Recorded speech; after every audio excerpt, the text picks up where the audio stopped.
rơi lòng ta đau, tựa cô đơn quá dư u sầu, tìm bên say chỉ mong sẽ yên lòng hơn.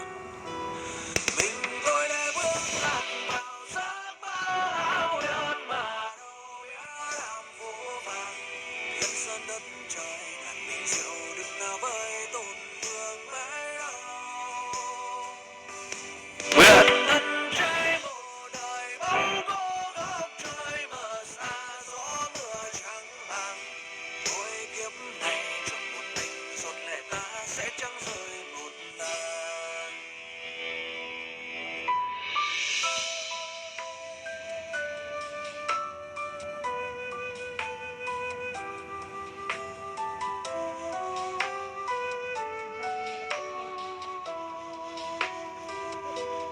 Nửa đời sâu nửa đời âu, gập ghềnh mưa gió nửa đời ngày, chợt nhận ra tuyết rơi bên khung cửa sổ, lệ ta rơi lòng ta đau, tựa cô đơn quá dư u sầu, tìm bên say chỉ mong sẽ yên lòng.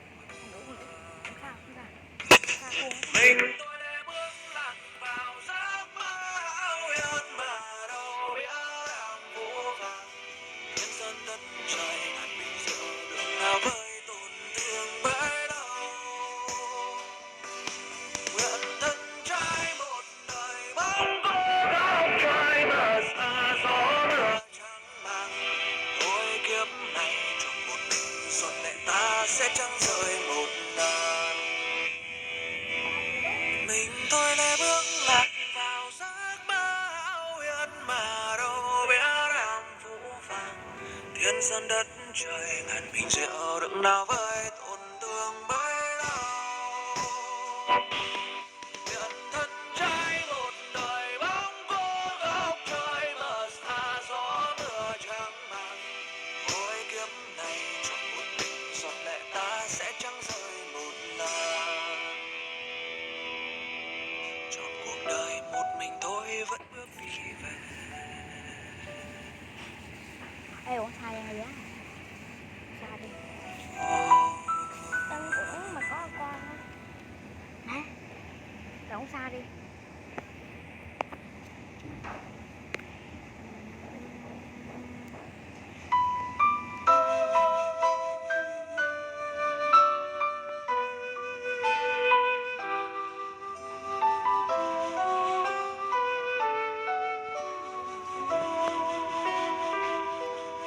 Nửa đời sâu nửa đời âu, gập ghềnh mưa gió nửa đời ngày, chợt nhận ra tuyết rơi bên khung cửa sổ, lệ ta rơi lòng ta đau, tựa cô đơn quá dư u sầu, tìm bên say chỉ mong sẽ yên lòng hơn.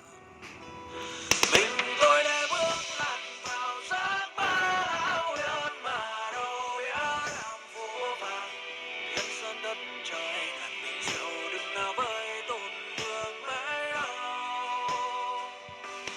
Nguyện thân trai một đời bóng cô góc trời mờ xa gió mưa trắng màng, mỗi kiếp này trong một mình giọt lệ ta sẽ chẳng rơi một lần.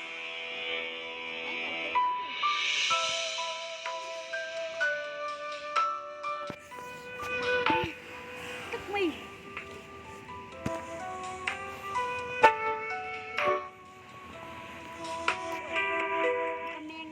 Đời sâu nửa đời âu, gập ghềnh mưa gió nửa đời ngày, chợt nhận ra tuyết rơi bên khung cửa sổ, lệ ta rơi lòng ta đau, tựa cô đơn quá dư u sầu, tìm bên say chỉ mong sẽ yên lòng hơn. Mình tôi để bước lạc vào giấc mơ hão huyền mà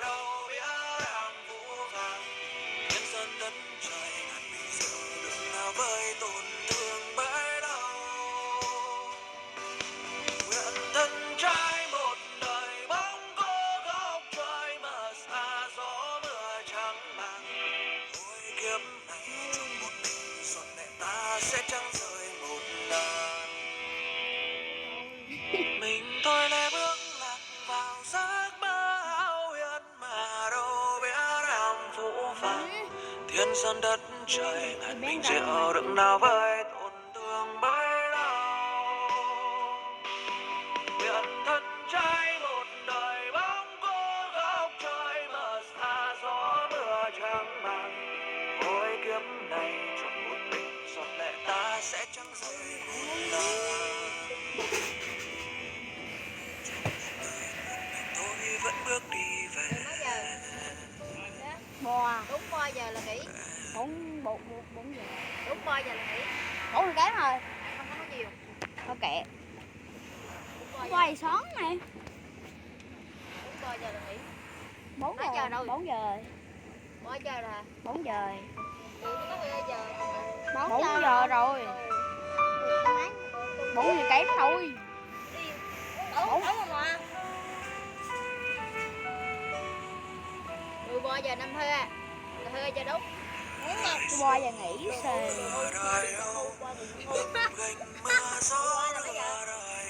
Một giờ bên Nam Bấu là 3 giờ. Con thu mà. Kẹo con đeo con thu. Không có ai nha. Lại là mây vậy. Lòng ta đau tựa cô đơn quá dữ sầu. Tim em say chỉ mong sẽ yên lòng hơn. Mình tôi đã bước lại vào giấc mơ hão huyền mà đâu biết làm vô vàn. Ok. Nào với tổn thương mãi đau. Nguyện thân trai một đời bóng cô góc trời mà xa gió mưa trắng màng. Chưa 3 giờ mà lái là con đi phọt đèn nha. Ta sẽ chẳng rời Máy tỷ đặt đó.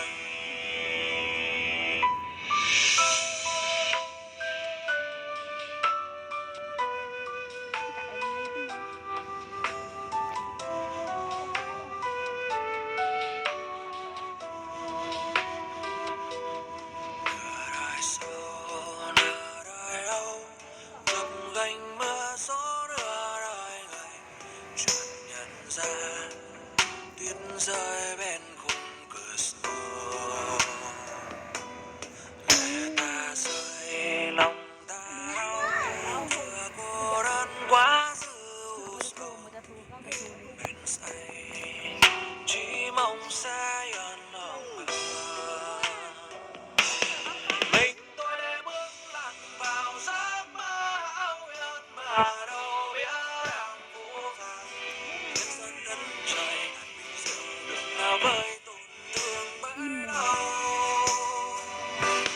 Nguyện thân trai một đời bóng cô góc trời mà xa gió mưa trắng màng.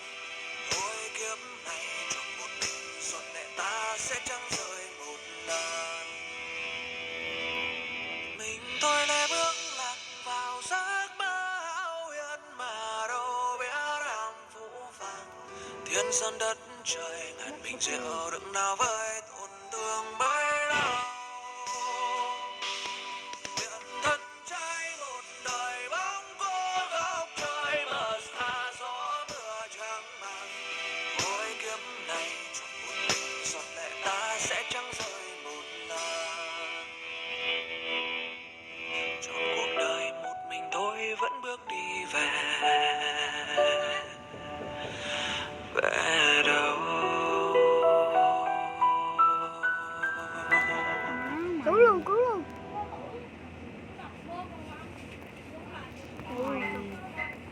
Chết đi, chết đi.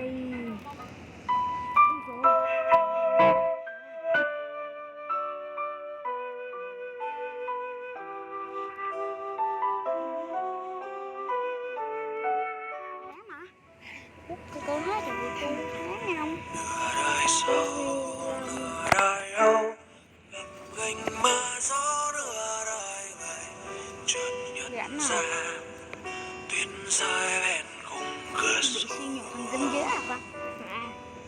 Lệ ta rơi lòng ta đau tựa cô đơn quá dữ sầu. Tim em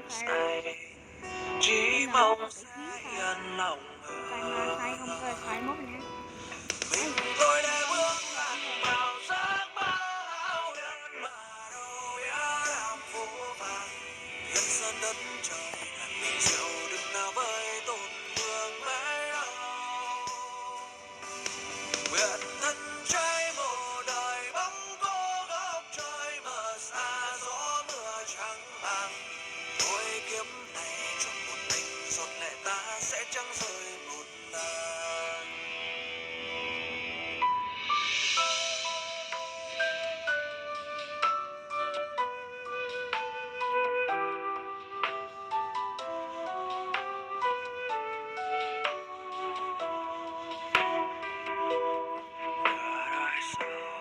Nửa đời âu gập ghềnh mưa gió nửa đời ngày chợt nhận ra tuyết rơi bên khung cửa Rồi sổ căng lệ ta rơi lòng ta đau thừa cô đơn quá dữ sầu tìm bên say chỉ mong sẽ yên lòng mình tôi đã bước lạc vào giấc mơ không yên mà đâu biết rằng biết vẫn là qua. với Đó, qua làm gì? mới đâu nguyện thân trai một đời bóng cô góc trời mờ xa gió mưa trắng màng thôi kiếp này trong một mình giọt lệ ta sẽ chẳng rơi một lần mình tôi đã bước lạc vào giấc mơ hão huyền mà đâu biết rằng vũ vàng thiên sơn đất trời ngàn mình diệu đừng nào với tổn thương bấy lâu nguyện thân trai một đời bóng cô góc trời mờ xa gió mưa trắng màng mỗi kiếp này trong một mình giọt lệ ta sẽ chẳng rơi một lần Có đồng xanh mà cũng thấy không? tôi vẫn bước đi Thấy không mày? Đất ơi, qua đồng xanh ta. Cái mày tăng luôn. Để qua đồng xanh được. Qua đồng xanh. Bố mày đang thấy.